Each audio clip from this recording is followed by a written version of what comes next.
So hi everyone, and welcome to the VESS VSIG Specialized Group's third event of the year on away rotations in vascular surgery. Thank you so much for taking the time to join us this evening. My name is Lily Adler, and I am a third-year medical student at Rutgers Robert Wood Johnson in New Jersey, and I will be one of the co-moderators for tonight's event. I will be co-moderating along with Chris and Brandon, who are also third-year medical students, and I'll let them introduce themselves now. Hi, everyone. I'm Brandon. I'm a third year also. I go to Thomas Jefferson University, Sidney Kimmel Medical College in Philadelphia. I'm just happy to talk about this stuff. A lot of these questions I have currently as we go through VSLOs and, think about next year and applications. So. Hi, everyone. My name is Christy Haven. I'm a third year medical student at Penn State College of Medicine. Like everyone here, I'll also be applying to waivers shortly. So I'm looking forward to this event and hopefully we can give everyone some good information. Yes, I echo their questions there. So the agenda for tonight, we will start with some brief introductions, and then we will have our student moderated panel. We will then open it up to the audience if there is time permitting, and we will have kind of a brief closing and a post-session survey that we hope that you will all complete. So just to introduce our team, for those of you who may not be familiar with our organization, the VESS VSIG was started as a national forum for students interested in vascular surgery to participate in, with a specific focus on students from institutions that do not have home vascular surgery programs. Our specialized series aims to reach students in their M3 and M4 years who are considering specializing in vascular surgery. Tonight's event is sponsored by our specialized subgroup, and it was designed, as we've said, for M3s who are looking to learn more about applying to and succeeding on away rotations in vascular surgery. I will now hand it off to Brandon to introduce our student panelists. I have the great opportunity to introduce Chetu Dandu. He's a MS4 at Wayne State University School of Medicine who dual applied into vascular surgery and general surgery.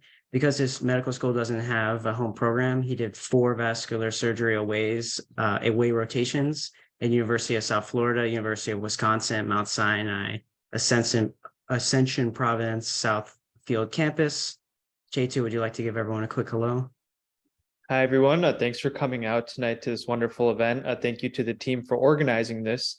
Hopefully I can provide some words of advice. The only thing I have to condition that on is I haven't matched yet. So hopefully nothing I say will lead people in the wrong way.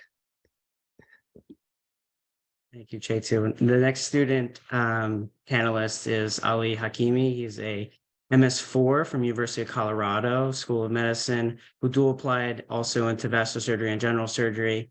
He completed vascular surgery rotations at institutions with integrated vascular surgery residencies, like University of Colorado, as well as places with exclusively vascular surgery fellowships like Cedars-Sinai and University of Virginia. He also completed a virtual vascular surgery elective with the University of Alabama at Birmingham. Ali, could you please give everyone a quick hello? Yeah, hi. I just want to say thanks to VESS and the VSIG for having me. I appreciate you guys inviting me. And yeah, I hope that my experiences can be helpful and give you guys some additional insight as you apply to rotations. Great, thank you so much. I'll pass it back to Lily to go over our faculty panelists. Thank you. Okay, thanks so much. So our attending panelist for tonight is Dr. Alina Quiroga. Dr. Quiroga is a board-certified surgeon at the Vascular and Endovascular Surgery Clinic at Harborview Medical Center. She is also the Integrated Vascular Surgery Residency and Fellowship Program Director and an Associate Professor of Surgery at the University of Washington in Seattle. Dr. Quiroga earned her MD from the Universidad de Buenos Aires in Argentina and completed her residency and fellowship at the University of Washington. She is board certified in general surgery and vascular surgery and is a fellow of the American College of Surgery. Her clinical interests include general vascular surgery, aortic surgery, vascular trauma, peripheral vascular disease, and dialysis access. And her research interests include outcomes of vascular trauma and ruptured aneurysms, innovations in dialysis access, and healthcare inequities with a special focus in Latinx populations. Thank you so much for your time this evening, Dr. Quiroga, and we would love you to say a quick hello. Hi, no, thank you. I mean, it's such an honor to be here and meeting you all. And it's so exciting. I hope that I can provide some answers and also hope that we can give some practical tips as the application cycle starts, so we can get to know you and you can maximize your time in your hour rotations. Thank you so much. I will now pass it off to Chris to introduce our resident panelist. Our resident panelist for tonight is Dr. Daniela Medina. Daniela is a first-year integrated vascular surgery resident at LSU in New Orleans. Daniela went to medical school at Penn State, where she first became interested in vascular surgery. She completed an away rotation at LSU, where she ended up matching and has worked with numerous away rotators in her time as a PGY1. Thank you, everyone.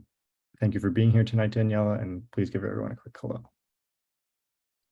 Hi, everyone. Thank you so much for having me. I'm super excited. You guys, this is the best time that you will encounter now. It's very nerve-wracking, so I'm very, very happy to be here. I was in your shoes no so long ago. It is okay. Vascular surgery, I've been in for like 7 months or so. Awesome. Best time. Little downs in here and there, but best time. Strongly recommend. Okay. And we're always happy to have any type.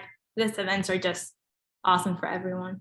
Very happy to be here. And thank you for organizing everything. 10 out of 10, like I had mentioned before. Great. So we'll get started with our Q&A now. We'll get started on applying for away rotation specifically through VSLO. So for the panelists, we'll direct questions to you, but please feel free to chime in if you have anything to add at any time. Really, it should be like a discussion, but we'll ask questions specifically to the panelists. So next slide, please. All right, so this first question is just a brief overview of the VSLO process, which is applying to away rotations. If Ali could just give a quick overview of the VSLO process, like using and applying with it, and then Chetu can go through some screenshots of what it actually kind of looks like to apply. Yeah, sure. So the VSLO kind of like interface, it's pretty familiar to like applying to medical schools. It's also pretty familiar to what you'll see when you apply to residencies themselves.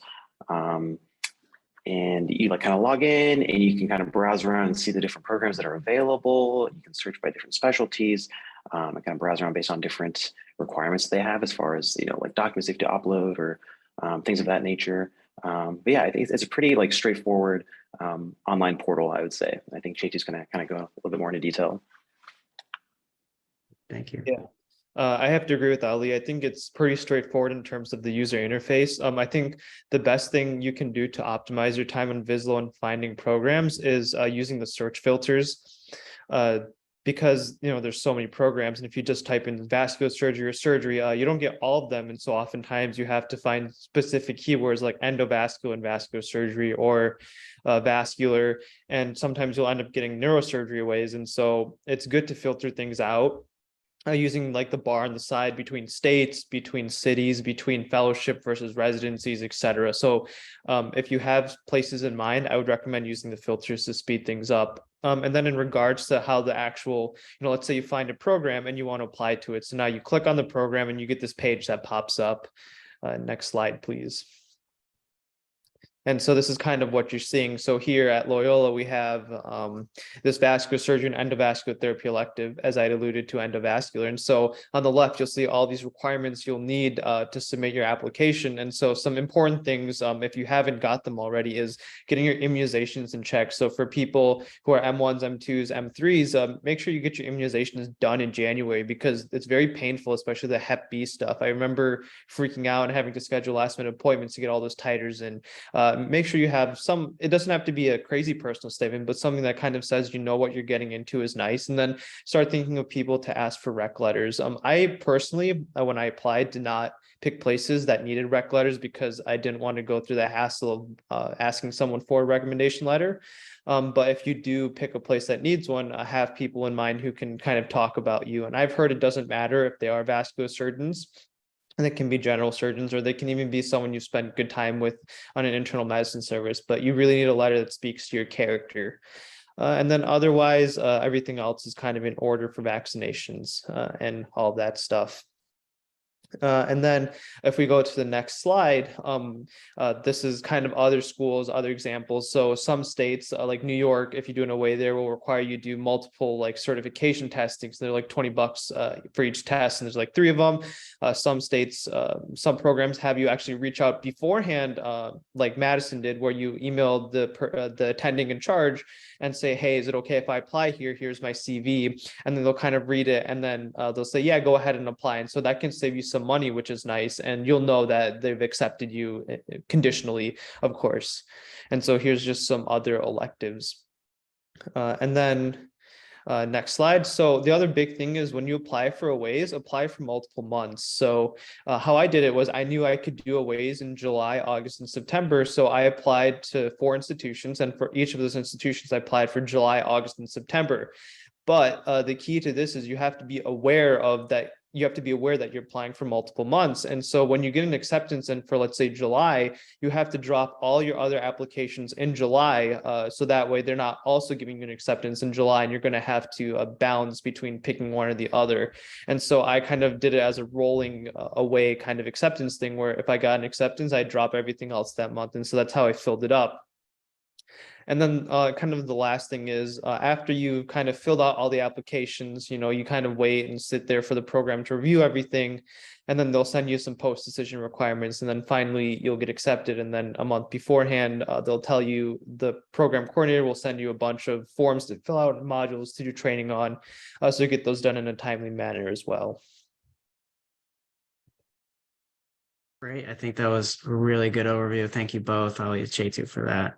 So our next 2 questions are directed towards Dr. Quiroga, and they're really about when you talk to students about doing aways, do you usually recommend a certain number of away rotations? And maybe it probably depends on the applicant, but is there usually a number that you're saying that most students should apply for? And do you know what the typical like acceptance rate is for vascular surgery aways?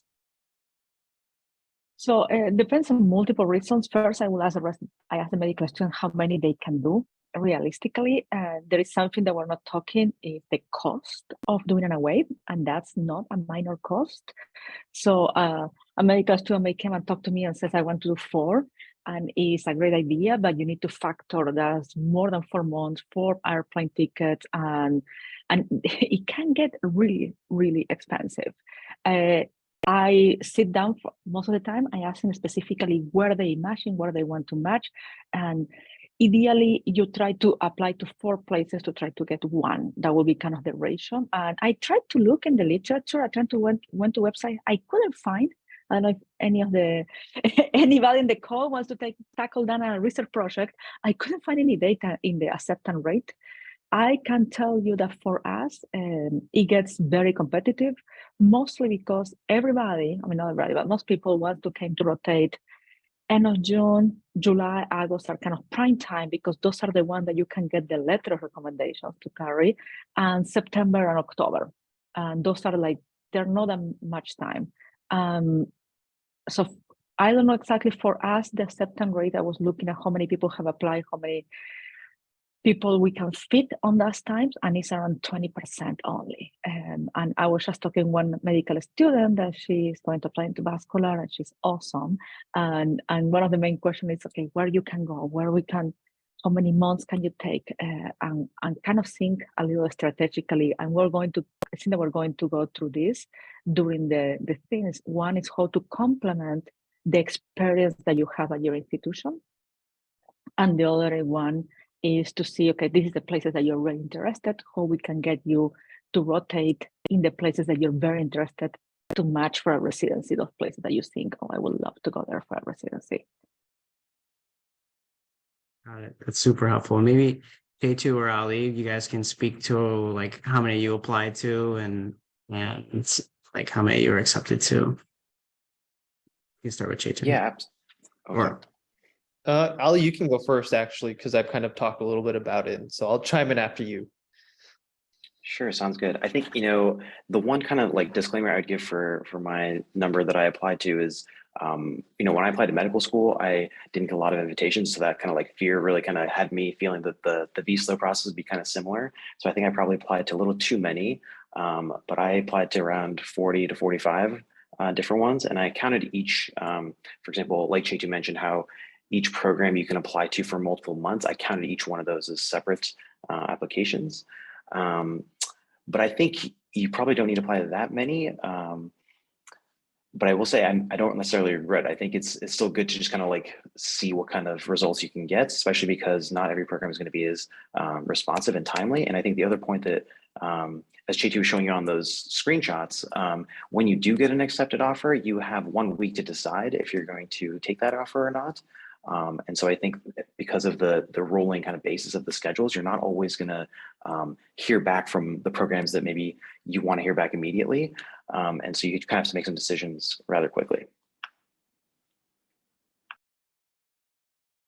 Yeah, I think that summarized it up pretty well. So for me, I only applied to 4 aways. I got 3 acceptances. And then my 4th away was something of an accident where my mentor was like, hey, go to this program. It's local. They're opening up a new integrated program. Check them out. And so instead of going through VSLO because they didn't have anything up, I just kind of reached out to the PD and was like, hey, can I spend a month under you? And so we got an independent elective going through my school with this hospital, which I guess we now rotate at. So that worked out conveniently. But so on that front, I was 3 for 4 for acceptances and then 1 for 1 on my independent accidental away. Got it. Thank you so much. That's very helpful. So for the next slide, we're going to talk about how did you approach kind of the places that you did apply to? Like, how do you decide where to apply for an away rotation? And we'll start with Daniela on this, and then Chetu, Ali, and Dr. Kuroga, you guys can speak to this as well. Is it geographic location? Is it academic versus community-based programs? And, how did COVID-19 affect your decision, like when you were applying for aways during that time period? Yeah, well, I think my 45 is a lot. I'm still in shock. That is a lot. For me, so my year when it came to applying for away rotations, they were only allowing us to do 1 in-person away rotation. And it was the way it was. And back then I didn't know, I didn't know where I wanted to go. I knew I wanted to do vascular surgery starting my first year of medical school. I would shadow every Thursday whenever I had the chance, everyone at Penn State since first year, but I still didn't know where I wanted to go. So I went ahead and I sat down with Dr. Aziz, everyone who I consider my mentors up at Penn State. And I was like, hey, I don't know where I want to go. Where do you recommend? And I also talked to the 4th year who had matched already, who had gone into vascular surgery. Turns out that during his year, the only place where he could do an away, virtual away rotation turned out to be LSU, because Dr. Shahan down here was the only one back then who had an elective virtual sort of away rotation for students. And he said that he really liked it, that he would recommend it. It was different from Penn State, completely different, social economic status, different type of practice. We don't get a lot of traumas up there. We get a lot of traumas down here. It was very, very complete very, very different. I'm like, sure, why not? And when it came to applying for away rotations, I actually only applied to 1, which was LSU, because I didn't know what to do. And I was like, I don't know, it was just very, very different for my time. And then it just happens. I came here in July.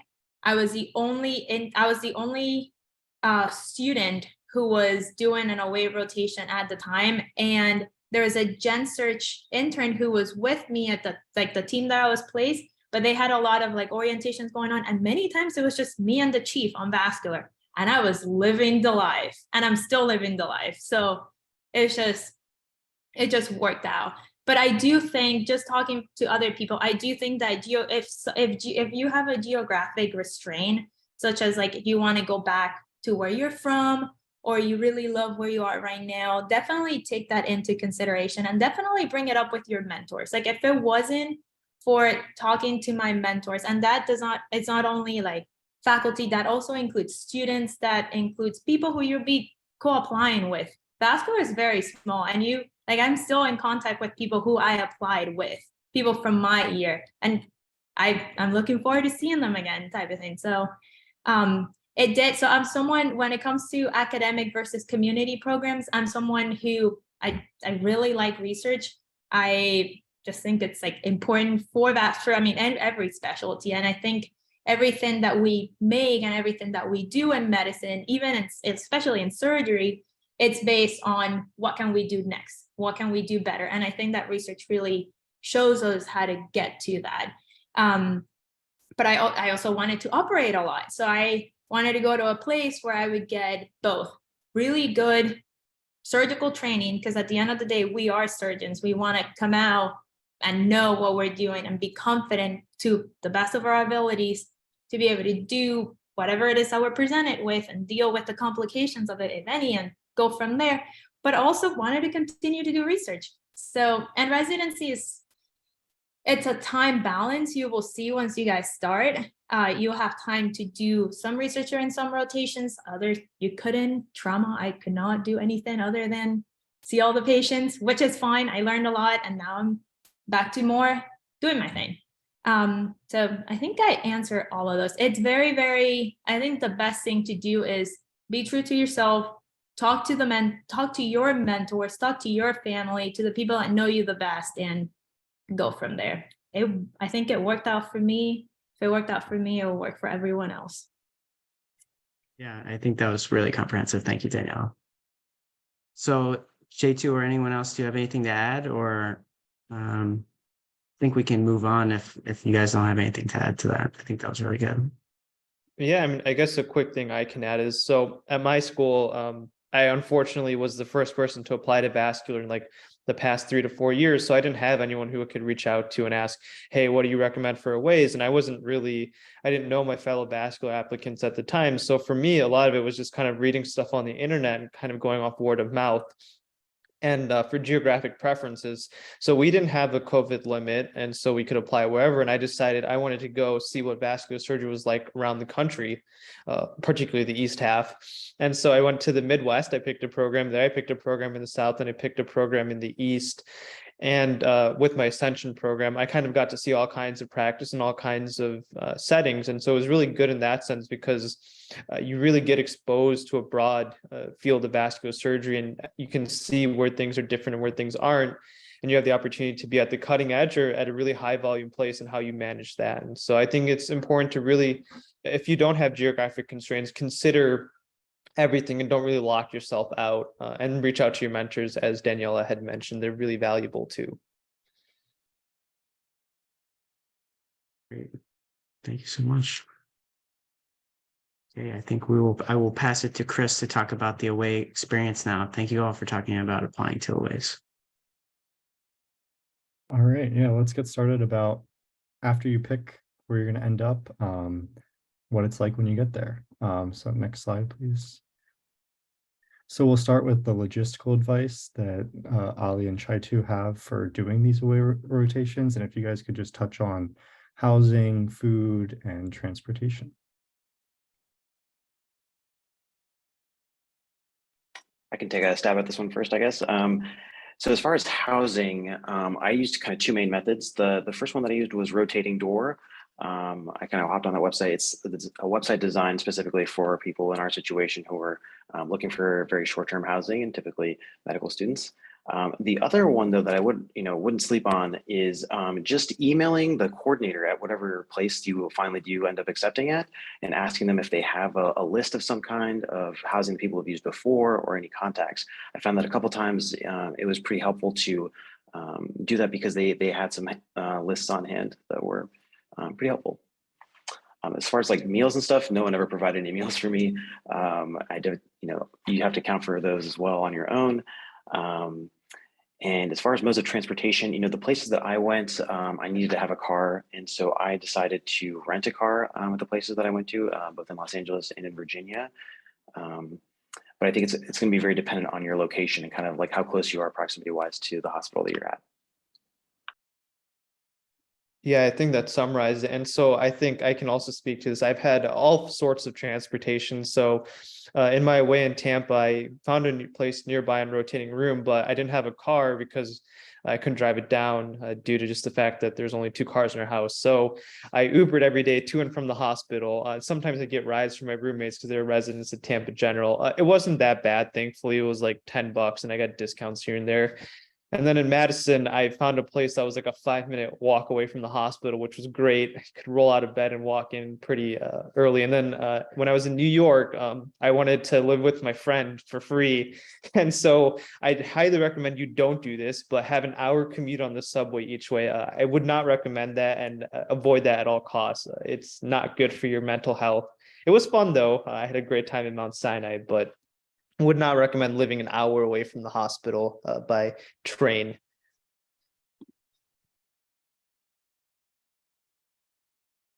Awesome. So great points in the chat Yeah. from Daniela. I don't know if I can just say something for a minute. Sometimes Seattle is an unusual city in a lot of senses, and sometimes I wish that the applicants would reach out to us before committing to rent a place, as they don't know the college schedule and they don't know how the day is going to go. I mean, you came later in October, it's going to be dark. It's going to be beautiful. Seattle is beautiful, but it gets dark very early, very late, and when I hear, like, literally, I get worried. Like when I find out, like, oh, this place, it looks 5 minutes in the map, it can be 35 minutes with bad traffic or this and that. And so reach out to the residents and ask them which hospital you're going to be rotating, which areas do you recommend, do I need a car? If I am going to be in this place, I will need a car, or I can walk there, I can take a bus. And everybody loves to talk with the medical students that are coming. Like, so don't be afraid, send an emails and ask, because that's we all love to get these kind of questions. Awesome. That's great advice.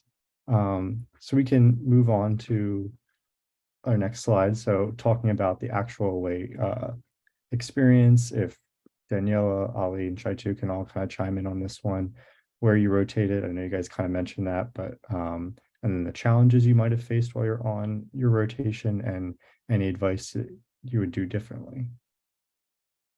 Yeah, I can talk about that one. So I only rotated here, which was very, very different from Penn State. So down here we have 4 different hospitals, 3 of which are in New Orleans. 1 is in Baton Rouge, so it's like an hour away. I didn't go there when I was an OA student, but I did go to the other 3, and each hospital is very, very different from each other and from Penn State. So something that I strongly recommend for all of you going out there, seeing a new place, go to the hospital like the day before, talk to a resident, have the resident, if they have time, like walk you through the hospital, get your IDs, little things like that will make that first day so much better and very, very smooth. And you will know what color scrubs they wear too. So you don't have to like show up with like your blue scrubs when everyone's wearing like green scrubs type of thing, which is what I did.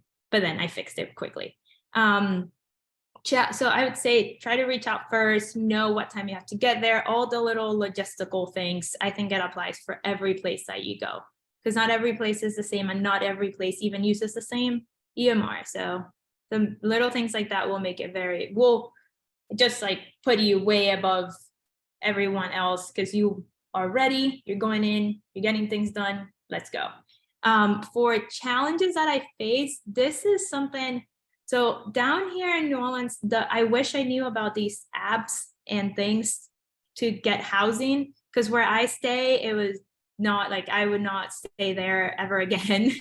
It was very close to the hospital, but it wasn't like the best like situation. Like it just didn't have Wi-Fi. I was on the 8th floor of a building that I was the only person in there. It was just very creepy. I would definitely reach out. Definitely talk to the residents. Many people, depending on where you go, they buy houses, and then they have like, even residents I know, they have like a room that they either host students like you guys will be rotating. I know my co-resident does that, Sydney. She's the other first year down here. She has a room where she hosts pretty much like she's hosted internal medicine, gen surg, everything. And that's also like a plus for you because you get to spend time with us outside of the hospital scenario too. So that just very, very, like, definitely reach out to that. What would I do? Will you do anything differently looking back? I would look for a house or something better where I could stay the whole month, definitely. And then, let me see. And I don't know, I would say that, and I would explore the city more, I would say.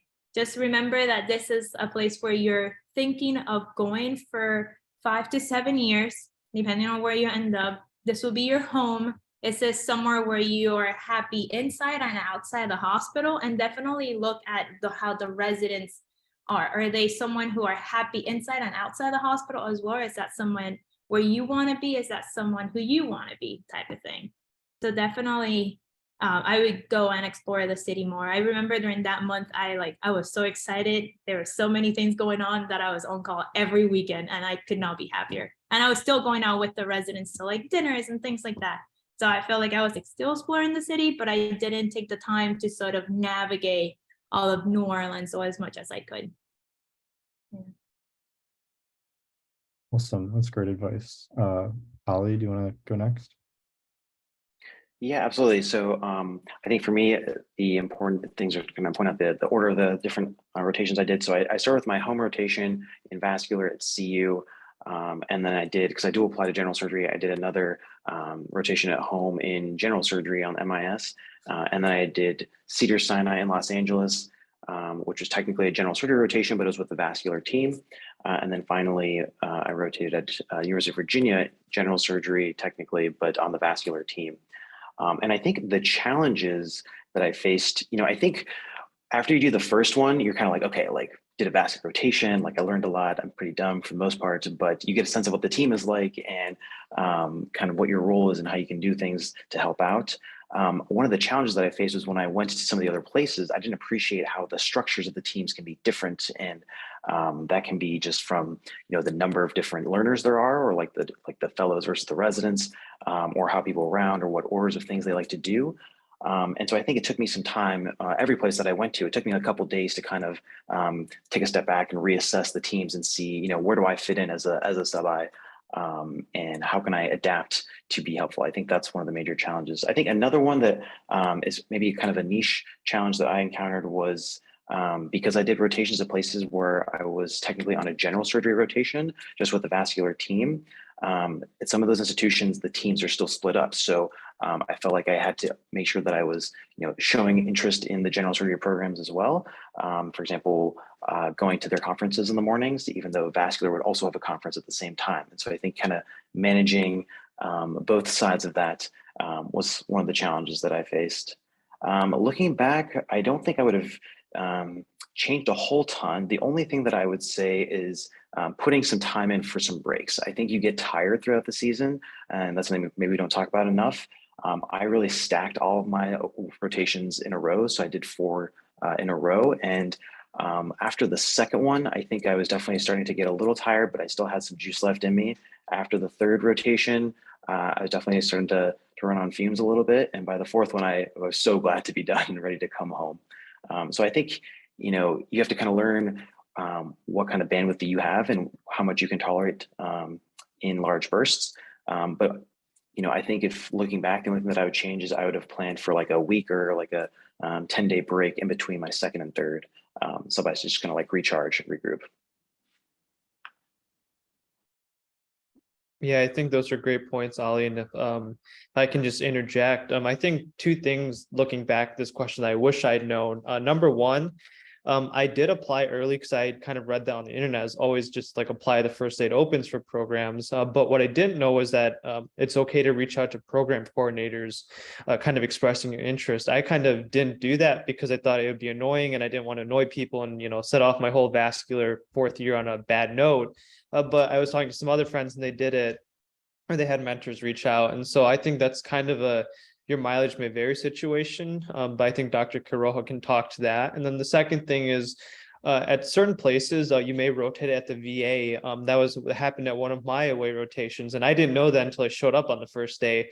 And if you know how the VA works, it takes a while to get your badge access or whatever. And so, you know, in advance, make sure you know what centers you're rotating at. And so if you end up at something like the VA, you can start getting that paperwork going, so you're not missing out 1 day a week at the VA or whatever, or you're not missing out a week or two. And I had a few other friends in other specialties who did spend time at the VA, and they were complaining about how long it took. So be cognizant of where your hospitals are for your away rotations and make sure you're on top of that. And then I can turn it to Dr. Quiroga to add any more input on top of what I just kind of commented on. Yeah, I don't know how many of you got a chance to be at the VSS, and that was a great meeting, by the way, and it was so nice to see so many of you there. And I think that one message that we try to pass, I've seen in every session with the medical students, with the general surgery residents, is reach out to us. I will never will say that a resident or a medical student showing interest is annoying or bothers me. It's completely the opposite. It's somebody that's organized, is proactive, and wants to either put their application, they have a huge interest in my program. So in our website, the email address for me, from the program, the associate program director and the program administrator are listed. If you send your application, you have any questions about your application, the typical question for us is the overlap between the dates, because the University of Washington doesn't match the dates of the rotation with other places. And so that's a question that I get every year. And you send me an email saying, I really want to go there, or this is happening, how can we talk about this? Please reach out. Especially because we get a lot of applications to review, and I know that it kind of even unconsciously it biases you when it's a person that have reached out, have been proactive, have said that have really would like to come to know us. So I would recommend that you reach out, and especially if you have any questions about the process, or for example, you are waiting for your titers for your Hep B or something. So I submit my application, I am still waiting for this paperwork. I will get it done as soon as possible. Awesome. That's all great advice. Stuff I'll definitely take into consideration when I'm applying. We can move on down to the next slide. So now we wanted to hear from Daniela, Dr. Quiroga, how are students evaluated while on their rotation? So how students stand out to you? What are some common do's and don'ts? And then do you commonly match students who rotate at your institution to your actual program? Oh, I still don't know if I have been lucky or spoiled. I have very good luck with the last several years of medical students rotating with us. The thing that I will say that I get more impressed is the overall attitude of the student and how the person adapts or works with the whole team immediately. Like I will tell you, there are some medical students that the third day they're here, you go to the OR, they're already helping the nurses, or the nurses tell me, my scrub tell me something about the medical student. Oh, this person is so great. And I like, great. I mean, this is a person that it comes to our team, it may be a great addition. That's one of the main things to stand out. I can tell you that we have medical students that the second week into the rotation, I have my residents coming to my office and says, we need to get this person. Absolutely amazing medical student. So that really stand out. And being prepared. You don't need to know everything, but you need to know the obvious things. And if you get, for example, in our rotation, you get a case assigned, I will expect you to learn about the patient, to read about the patient. And if you have time between cases to go in pre-op, introduce yourself, meet the patient, all those tiny details, it really makes this kind of different positive impression on me. I mean, that's my particular way. I kind of like to see the whole person. Anybody that's going to come at this moment applying to vascular is going to be an outstanding resident. So you are really awesome. You are being proactive, you're coming to this session, getting the information, you're going to do fine. The question is the little things. Common do and don'ts. I don't know if I will not say the common do and don'ts. And something that's something for me, it's not your fault. Everybody does it. Don't say Doppler pulses. That's something that would don't say the pulses you feel with your fingers, the Doppler you listen. So you cannot feel it. It's not a pulse. That would be one of the small things. If you are seeing a patient, you're doing a note. If you put that the lungs are clear to auscultation, you better walk into the room with a stethoscope.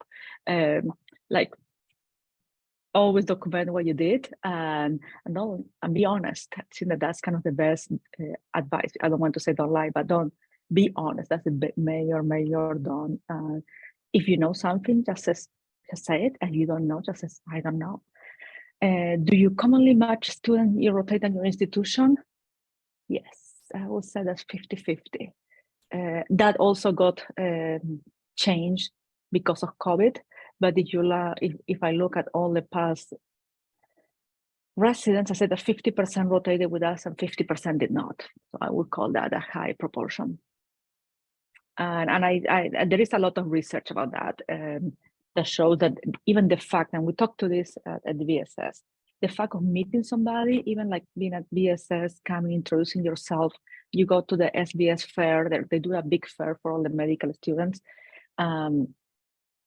Saying hi to somebody, introducing yourself, having that even 3-minute connection, it already create implicit bias in a positive way most of the time towards the applicant. So imagine that multiplied for a 4-week application period when you get to meet a lot of people. Even though we try to address our biases, rotating at any place may move the scale a little. Some people said that's a 4-week interview. I don't like to see it like that. I hope that when you're in an interview, you know that you're in a little artificial environment and you rehearse your questions and you may not relax. I hope that when you're in a place for 4 weeks, you can bring your whole you and relax and have fun and be the person that you will be the 5 years. 4-week date. 4-week date. It's more a 4-week date. I just don't want to go there. I don't know what are the expectations of Dr. Han for a 4-week date. So it's going to be a whole commitment at the end, a ring, or what's going to happen. But yes, it's something that I should stop talking. I get very excited about this. Yeah, I completely agree. Like being on both sides of the spectrum, so like being an away student not so long ago, and then now being a resident and working with away students, it's like, whew, like completely agree. I remember as a medical student, I was always like, especially on aways and AIs, where you're the 4th year medical student, you're about to be the intern next year. That's the mentality. I remember I got here and I'm like, okay, I gotta, you're part of the team. That would also like, just do you match with the team? Do you can you work with them? I always remember like helping the intern succeed was like very, very high on my list, because that will be you in like a couple of months to like a year. That will be you will be doing everything they're doing, and you want to see how they do it, how you can help them, just if they will like help. I remember like last year when I was here, I knew more vascular than the gen search intern, because she had never rotated in vascular. And I was like, no, like, let's do this. Or, oh no, hold the wire, pin it, use your nails, don't use this, like little things like that. It's just, and I'm still friends with her now. So it's like little things like that, where you're there for the patient, for the team, you're helping out everyone, you're moving parts, you're grabbing the bed at the end of the case, how to suture, you are like there with like, all of you. That will put you up here 100% of the time. It's like, no doubt. And not only to attendees, also to residents, to the patients, like the patients will talk about you as well. Okay. So definitely being there all the time and just trying to help whoever's in front of you, however you can. I think that you will learn a lot from that, believe it or not. What are some common do's and don'ts in vascular surgery? one thing in surgery period, or like in medicine period, yeah, don't lie, always support each other. And just if you walk into an operating room, you better know why who the person is, that who the patient is, and why they're getting operated on. That is like something that they told me, like my 3rd-year medical student, and I like just, it's engraved in my mind. And I hope that like the time that we're walking in to do a procedure for someone, the medical student is prepared and knows who that patient is at the very least. So sometimes the medical students knows even more about the lives of those people because they've had more time to spend with the patient than a resident who's seen a bunch of patients has. So that's also very, very, very important. And I think that doesn't apply just to vascular surgery, that applies to like every surgical field. For vascular surgery specifically, well, for surgery specific, be prepared, know what the case is, know why the patient's getting it, I would say. When it comes to matching students who rotate at your institution, they got me last year. And then the year before, it was the whole like virtual thing. I think both of our twos did do the virtual rotation, but so did most of the residents that year that went into vascular. And from there on, I'm not really sure. I think that's a more program director question. Yeah. But definitely, if you're interested in a program and you think that that's the program for you, or you like the residents, the attendings, or the location, reach out, reach out, reach out. You will never be wrong by reaching out. If anything, you'll network even more. So. Awesome, great advice. Just being mindful of time, I'll move on to our next slide. So anyone can answer this, but what are your top recommended resources to be prepared? Like you guys were mentioning, anything, whether it's print or online, would be greatly helpful. As a medical student, a resident once told me just YouTube the surgeries, because Methodist creates amazing videos and with relevant anatomy. They're very like 3-4 minute, something that you can see. And then if you have a book, like an anatomy book or something, you can go ahead and study it and then supplement it with something else. But I remember that being a big resource. And then this year or last year, UMass came out with a vascular review book that was very, very good. I really liked it. I even used it to study for the VSIG, just to like, it's a quick refreshment on like everything. Yeah. And I also I got like the combat vascular surgery book. It's like tiny, you can carry it anywhere, and it has, strongly would recommend. So there are resources out there. And the residents, we also can give you like PDFs of like anatomy books that we use to prep for surgery and things like that. I will second everything about that.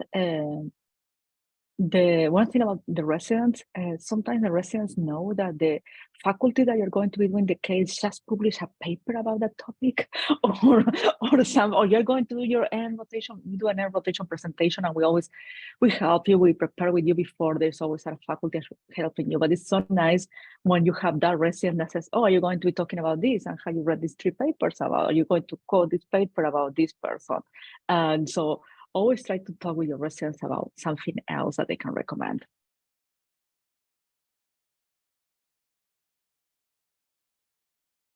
And if the residents are not helping you and setting you up for success, that's not the place that you want to go.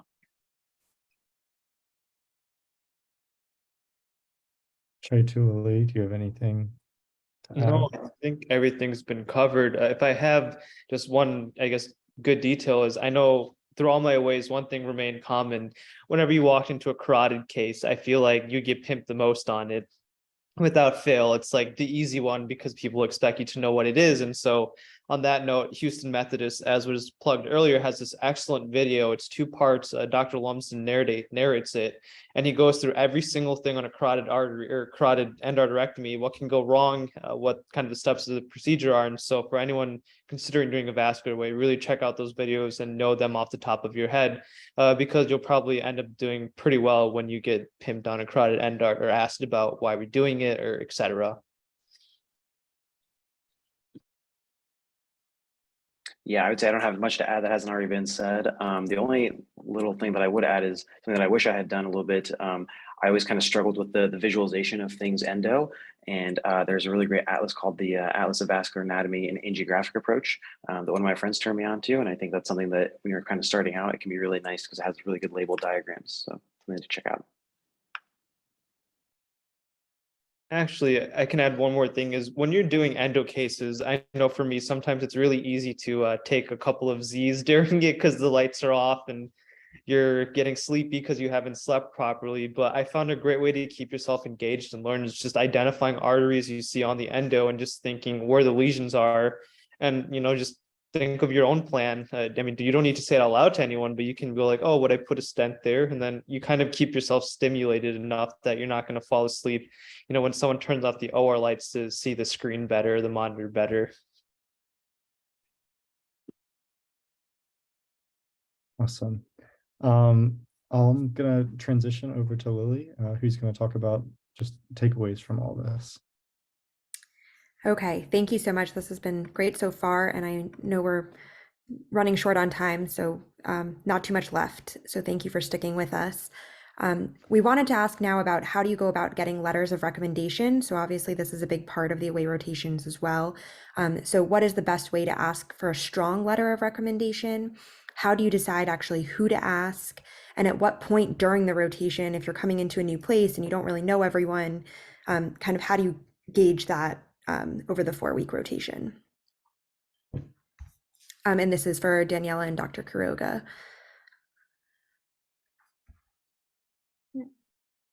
For me, I waited until I did all or the majority of the rotation before I met with Dr. Shahan to sort of like go over, like, could he write? And I said it in person. That's something else that I wanted to do. I didn't want to do it over an email after I had spent like a whole month at the institution.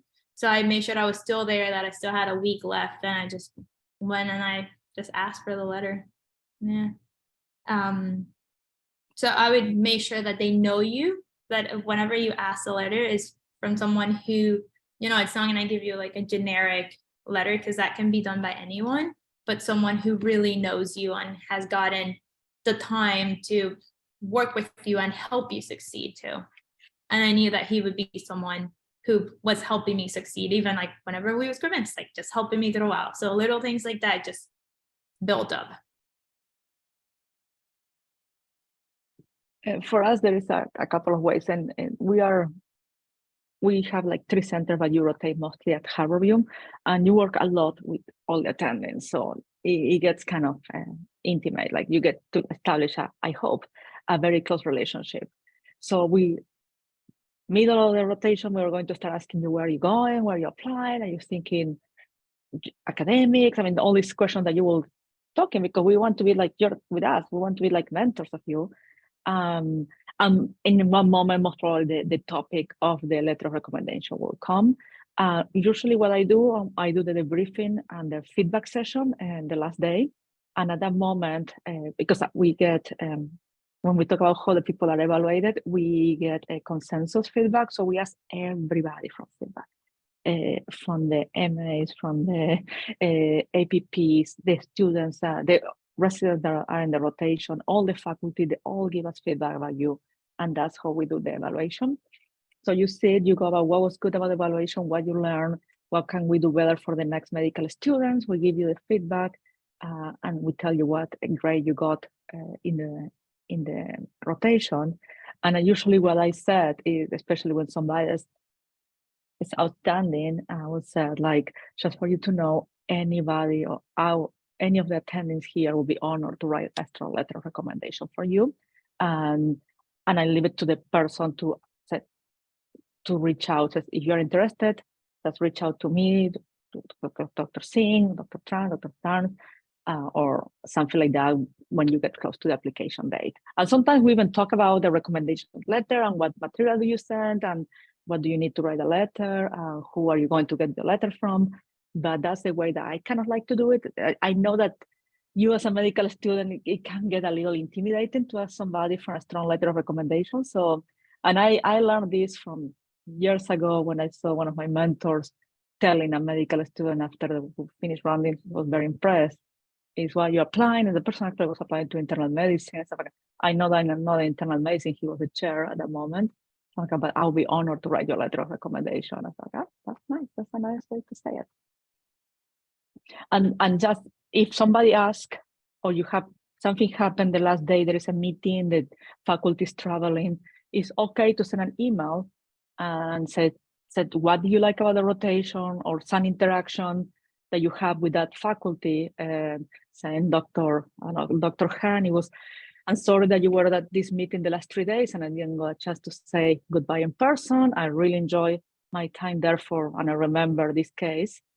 Blah, blah, blah. And after that, you can put something like, as I preparing for the interview session, I wonder if you will be willing to write a supportive or a strong letter of recommendation for me.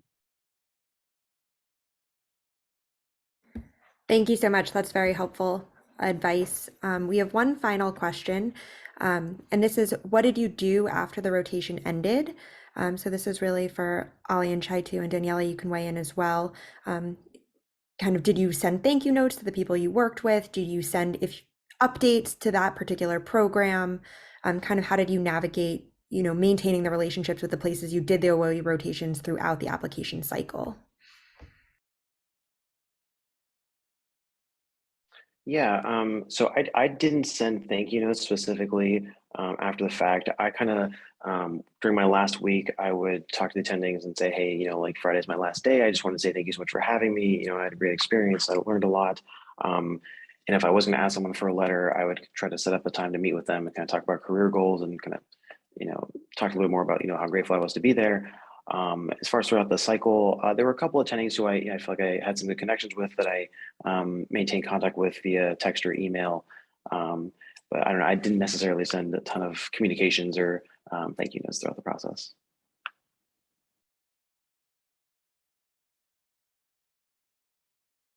Yeah, I pretty much agree with that.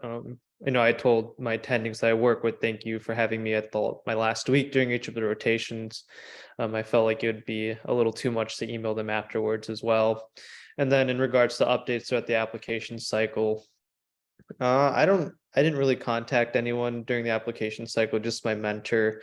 I felt like it would be a little, once again, too much, and I didn't want to jinx myself or jinx anyone else, like being in touch with faculty. And I kind of just kept everything between myself and my mentor.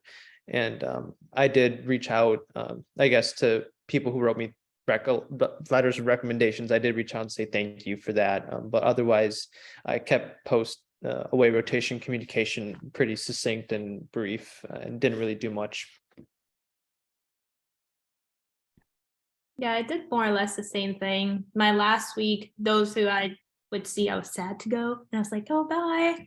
Like just saying goodbye. And then when it came to like sending updates, I don't remember doing that. But every time I would see someone at a meeting, like my last year, that's when I started going to like more and more meetings.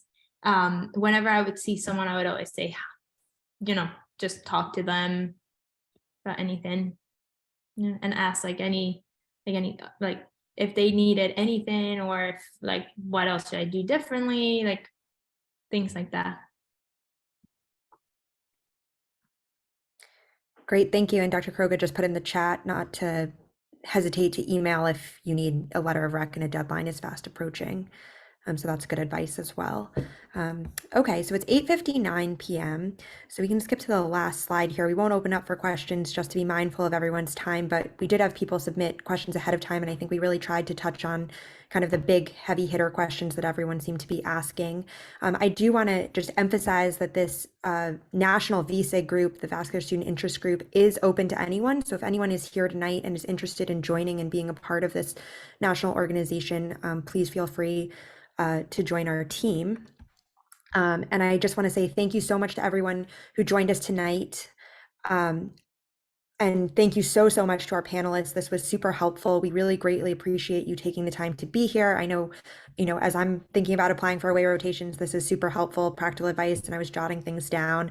And we are recording this and we'll be uploading clips of this and to our YouTube channel. So for anyone here who wants to reference anything that was said tonight, you will have an opportunity to rewatch. So please feel free to share this as well.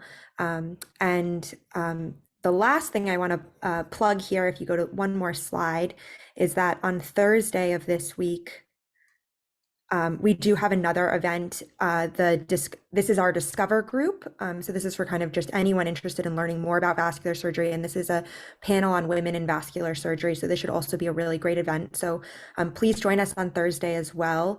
And I do just want to thank everyone in the VSIG group who helped plan this. This was a real group effort. And it's been really fun getting to know so many people from different schools. So highly recommend joining our group if you have any interest. And thank you so much again to everyone who is here.